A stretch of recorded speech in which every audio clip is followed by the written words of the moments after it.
niedrigen Grenzwerte sie abheben, sagte Professor Oberhausen, Leiter der Strahlenschutzkommission und Fernsehjournalisten. Der Rest ist schwitziges Kragenkratzen. Experten und Politiker verdanken wir im Gefolge des sowjetischen GAU einen Niederschlag in Form von hoch angereicherter Sprachverschmutzung, dessen Spätfolgen noch gar nicht abzusehen sind.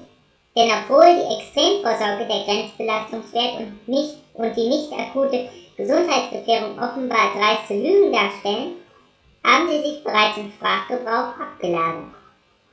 Verfallszeit unbekannt. Wer in Zukunft auch sprachlich kein Restrisiko eingehen will, weiter Spinat essen und sich im Sand verhetzen will, hebt schleunigst ab in Richtung ganz weit weg.